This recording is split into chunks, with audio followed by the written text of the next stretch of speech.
l'Égypte, précisément à Sharm el-Sheikh. Il y a eu l'ouverture ce dimanche de la COP 27 sur le climat. Le financement climatique est la principale voie du pays organisateur. Notons que l'Égypte est le premier pays africain à accueillir une réunion de la COP depuis 6 ans. Le Premier ministre par intérim et sa délégation et plusieurs autres chefs d'État et de gouvernement prennent part à cette conférence. Envoyés spéciaux Agibou Koulibaly et Mbarakou Maïga.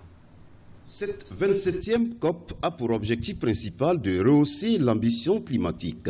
Les États avaient jusqu'au 23 septembre dernier pour soumettre leurs nouveaux engagements climatiques alignés sur une trajectoire de 1,5 degré Celsius. Le Mali est venu avec beaucoup d'espoir pour cette 27e conférence des Nations Unies sur le changement climatique qui est organisée en terre africaine. Beaucoup d'espoir parce que nous nous sommes dit nous sommes sur le continent africain. Et chaque fois que la COP a eu lieu sur le continent africain, ça aboutit à des résultats probants.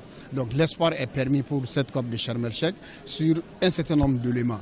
Le premier élément, c'est l'adaptation. Comment doubler le financement de l'adaptation.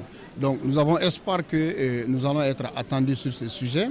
Le deuxième espoir, c'est surtout sur les questions de pertes et dommages. Où depuis la conférence ministérielle qui s'est tenue en septembre à Dakar, nous avons mis un accent particulier sur cette thématique aujourd'hui qui est une thématique cruciale pour la négociation, les pertes et dommages. Ça veut dire quoi? Ça veut dire que nos populations vulnérables qui sont en train de perdre leur production, leur productivité, qui sont en train de perdre leurs biens, les ressources naturelles, les écosystèmes détruits à cause du changement climatique, il faudrait qu'il y ait un moyen de compenser et toutes ces pertes avec ces préjudices qui sont causés aux populations vulnérables. Pour le ministre en charge de l'environnement, le Mali vient à ce sommet mondial avec des ambitions fortes.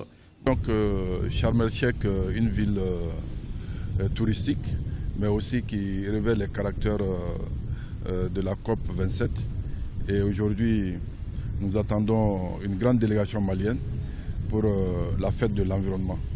Et j'espère que la moisson va être très bonne, parce que les contacts préalables ont été déjà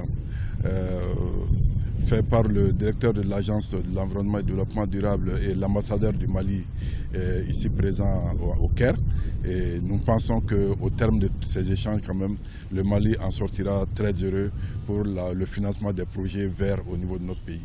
Il faut rappeler qu'au cours de ce sommet international, le Premier ministre par intérim fera une communication pour défendre la position du Mali en matière de changement climatique.